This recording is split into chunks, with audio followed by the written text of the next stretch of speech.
আগামীকাল 21শে জুলাই, যাকে ঘিরে তৃণমূল কর্মী সমর্থকদের মধ্যে উন্মাদনা কিন্তু একেবারে তুঙ্গে। ইতিমধ্যেই রাজ্যের বিভিন্ন প্রান্ত থেকে, বিভিন্ন জেলা থেকে তৃণমূলের কর্মী সমর্থকরা এসেছেন এই 21শে জুলাইকে উদযাপন করতে। এবং এই কিছুক্ষণ আগেই রাজ্যের মুখ্যমন্ত্রী মমতা বন্দ্যোপাধ্যায় এসেছিলেন শেষ মুহূর্তের প্রস্তুতি খতিয়ে দেখতে।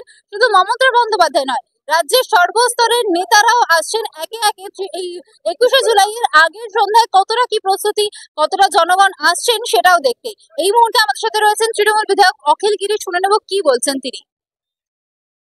নির্বাচনের আগে আগামীকাল শেষ 21শে জুলাই, কি বড় চমক আশা করছেন নেত্রীর কাছ থেকে?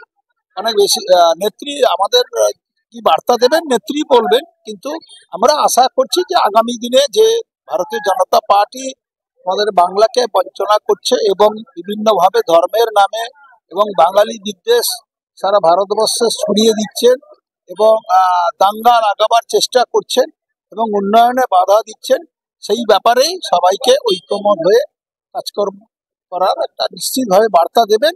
এবং আগামী 26 সালে যে বিধানসভা নির্বাচন, সেই নির্বাচনে সবাই এক হয়ে আমাদের এই বাংলায় লড়াই করতে হবে, সেই বার্তাই দেবেন।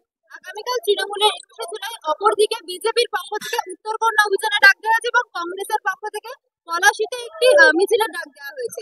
সে বিষয়ে কি বলবেন 21শে জুলাই দিনে?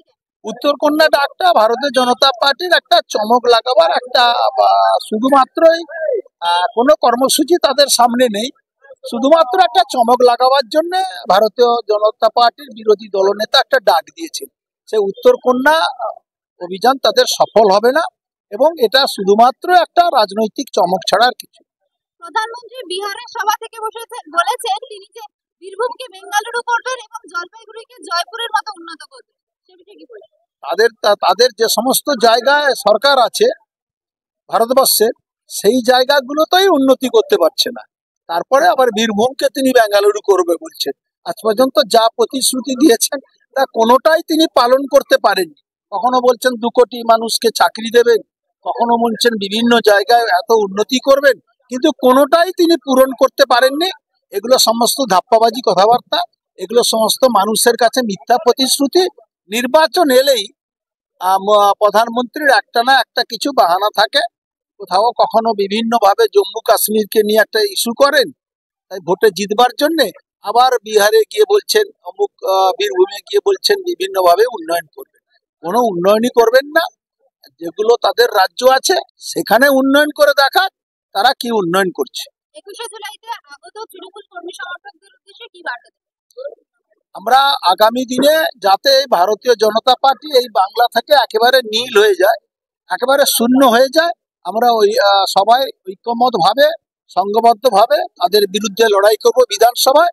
এবং আমাদের এই বাংলাকে যে বঞ্চিত করছে প্রধানমন্ত্রী, কেন্দ্রীয় সরকার, তার বিরুদ্ধে আমাদের ঐক্যমত ভাবে আমরা সংঘবদ্ধ ভাবে লড়াই করব।